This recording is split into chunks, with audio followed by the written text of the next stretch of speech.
Hey there. Today I'm going to show you some of my go-to makeup products and techniques for longevity when wearing glasses and a face mask to a full day of work. So I've already done my main skincare, and my final step here is going to be sunscreen. So this is a brand new product for me. I've been wanting to try Supergoop for years and years. They've just been made available through Sephora here in Canada. So the product I have here is the Daily Screen Moisturizer Cream with an SPF of 40. Only a few Supergoop products have made their way here, and this is one of them. I was going to order the Unseen Sunscreen, which is probably their most famous product, but after reading the reviews, this one seemed to make more sense for my dry skin. It left me looking pretty glowy and feeling hydrated.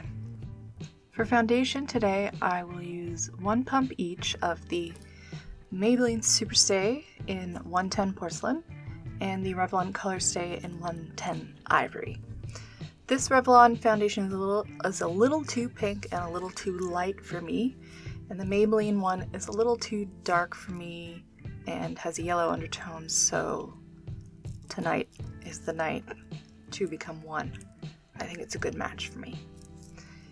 Both of these foundations, especially the Revlon one, I like to apply first with my fingers all over my face, almost like I'm applying a moisturizer or a cream, and then do my final blend all over with a sponge, a damp sponge. I find it gives me the best coverage while still looking natural. So over the past couple months, being back at work and wearing a mask for a long time, many hours at a time, I've been testing out a whole slew of makeup techniques for longevity under the mask. I should state that it's not essential to me that my makeup stay perfect under my mask. I really don't expect it to. But I wanted to show you what I've been doing and show you kind of the real-time show and tell removal of the mask at the end of the day, so you can see the results of these specific products. So one aspect of my makeup that I find stays pretty well regardless of the conditions are my eyebrows. So nothing much to see here. I'm using my Anastasia Brow Wiz in the shade Caramel, which is my go-to for when I've recently colored my hair, including dyeing my eyebrows. I wanted to go back just quickly to the Supergoop moisturizing cream that I used. This is one of the first times I've tried it out, and there were some negative reviews, but it only had to do with the smell. People love the product, but they didn't love the smell, and I get it now. It does not smell great. And I checked, it does not have fragrance added. It's not that it has a perfume in it. It's just the smell of the ingredients that you're left with. It's not overpowering in my opinion, but you are left with I can only describe it as an oily smell. It's not nearly as bad as the Drunk Elephant Mineral Sunscreen that I tried and just had to stop using because I smelled like I fell in a vat of popcorn oil, which I talk about many other sunscreens in my sunscreen graveyard video, so check that one out. So for my eye makeup, I'm going to do a very simple look. First off, I'm starting with this MAC paint pot in the shade Vintage Selection, which is a shimmery cream eyeshadow in kind of a pale rose gold pink color, I guess you could call it. I've always liked wearing cream eyeshadows as a base or as an all-over color, which I'm doing here, because they're fast and impactful and they last a really long time, especially these MAC paint pots. I mostly have the Maybelline Color Tattoo cream eyeshadow and some other drugstore ones, but now that I've used this one paint pot, it's the only one I have in my collection, I totally understand the hype. Not only do these not crease, they helped my eyeliner and even my mascara stay on for longer.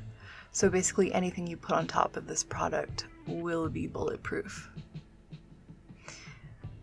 For the eyeliner, I'm going to use my NYX Jumbo Marker eyeliner that I picked up for my Trixie Mattel Halloween tutorial. Please watch that if you have not yet already. I'm very proud of it. So I found that this eyeliner marker is a good, quick, easy way to get a simple, defined little bit of a winged eyeliner look. I use the marker, I'd say parallel to my lash line, and almost stamp down the product from the center of my lid to the outer corner, and then use the point of the marker to perfect the inner corner and fill in the wing and make it as sharp as I can. And that's it for the eyes, save for mascara. So for concealer, I'm going to be using the Maybelline Fit Me Concealer. This is the shade 5. Now it's a little light for me, but under the eyes I think it works, as it will cover my dark circles and brighten under the eyes. But I did just realize there it's probably a little bit too light to cover blemishes, because it in fact highlights blemishes. But it's okay, I'll fix it in a moment. But yeah, I appreciate the brightening effect that this concealer will have under my eyes for my dark circles, and also because I will be wearing my glasses all day, so I do want to counteract or avoid any kind of darkness or shadows around the eye.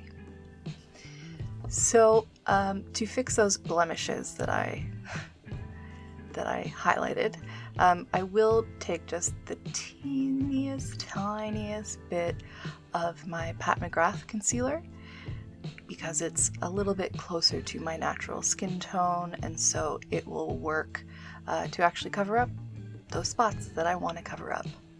So just the littlest bit, a little bit of this goes a really long way, and I'm just tapping it on with my finger and then blending over it.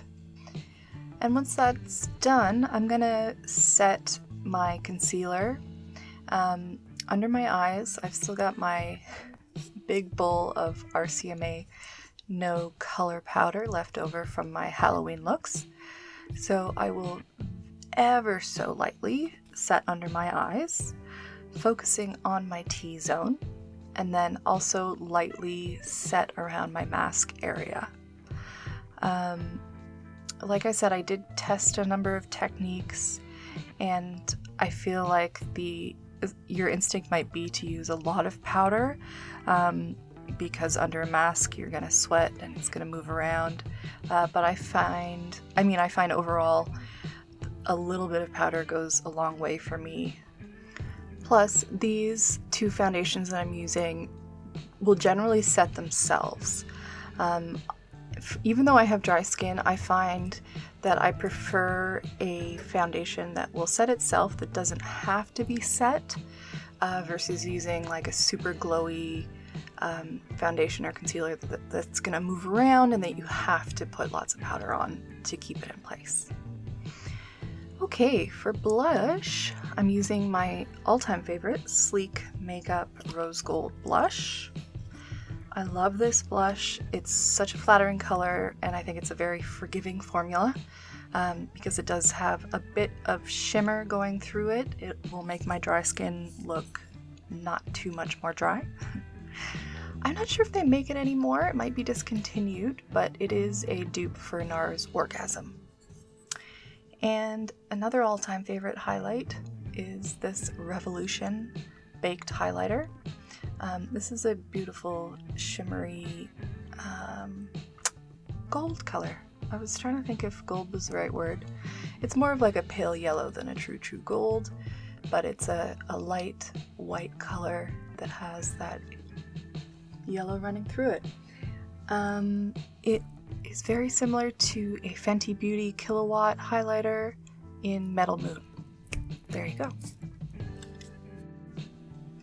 So actually, I should say both the highlight and the blush that I just used, and the foundation, the Colorstay, come to think of it, so there's some of my all-time favorite drugstore products. But in fact, after testing lots of methods of mask-friendly makeup, so I tried only concealer all over the face, or only concealer under my eyes, or on visible parts of the face, lots of powder, a little bit of powder, illuminating powder, setting sprays, etc., etc., I stopped and I thought back to a few summers ago when I was doing a lot of traveling. And so I thought, okay, what did I reach for? Which products did I take with me in my travel makeup bag? Because I had many long, sweaty, humid days where every morning I would wake up, would do as close to this routine as possible, and I never really had any major issues, no major makeup meltdowns. Thus, I thought, okay, I'm going to return to these products for under my mask and see how they do. And they do pretty well, I think. So that was kind of the inspiration for this routine. And for mascara, even so similarly to the base techniques, I even tried out a few mascara combos for wearing with my glasses and a mask. Mascara transfer on my bottom lashes has always been an issue for me, even before masks became standard issue. So even though I have dry skin, I guess I've always had somewhat of a combination T-zone and quite a moist eye area. So I did always assume that waterproof mascara would be a no-brainer, would be, exactly what I need to keep the transfer from happening. But I did all these eye makeup tests with base, with paint pot, without paint pot, with mascara, without, with liner, with waterproof mascara, with just liner. Anyways, and I found that even waterproof mascara on its own was transferring. It was so frustrating. Sure, waterproof mascara won't run, but my mascara rarely runs. It's this transferring, making my under eyes look dark and not so pretty. So the combo that worked, that I just glazed right over, was just using regular mascara. And the regular mascara that I used today was the L'Oreal Lash Paradise. I put it on the top and the bottom, and it stays great. Not all regular mascaras will, but that's a good one. And if it was summertime, if it was hotter, maybe I'd also use the MAC Extended Play or the Clinique Bottom Lash Mascara on the bottom lashes. Plus, it makes it so much easier to remove than waterproof mascara. Okay. My mascara rant over. Now, lipstick. I have a whole other video talking about different techniques for Longwear lipstick, which I will link. And those techniques will work great for a mask. But I have to say, no one will be seeing me today without my mask, and in general on work days. I'll have it on all day until I get home. So for me, the most comfortable thing is to just wear lip balm throughout the day. When I get a break, I'll apply a bit more, preferably one that smells nice under my mask, because I get tired of just smelling my breath. But I'm putting on lipstick now because I just got this brand new Powder Kiss lipstick from MAC in the shade Mullet Over, and I just love it, so I'm putting it on for you. This is not a lipstick longevity test, my friend. I just love this peachy nude color. Anyways. Yes, so this lipstick will definitely wear off by the time I have my next meal, and will be hidden under my mask. Okay, so finally, I'm going to do a final little zhuzh, which is to add a little bit of this Sleek Makeup luminous powder. And this powder is just oh my god, this powder is for the face. This is a face powder, but it's the lightest shade and it's obviously much too dark for me. However, I like the way it looks as a very light bronzer or hint of a contour. And similar to my blush, it's got some shimmer through it, so it won't look dry or cakey, and gives me a little bit more shape to my face. Okay, that's it. And it's time for masks on. Now, okay, so this is not the mask that will give you the least amount of transfer or the most long-lasting makeup. But this is the mask that I find comfortable wearing for long periods of time and will be a good test of this makeup because it sits very snug on my face. If you do want less transfer, I would recommend a medical style mask. And the all black ones look kind of sleek. And look, honey, I'm home. And I still have some makeup on. Okay, so I put my makeup on after 10:30 or so, and I got home around 7. And let's see the results. I think it's pretty good. So the foundation has definitely worn off on my chin. That's okay. There is some wear and tear on my eye makeup too, but overall I still think it's pretty good. I still think my skin looks even. My eyes are still defined. I still have some shimma on my cheeks. And I still appear to have brows. Thumbs up.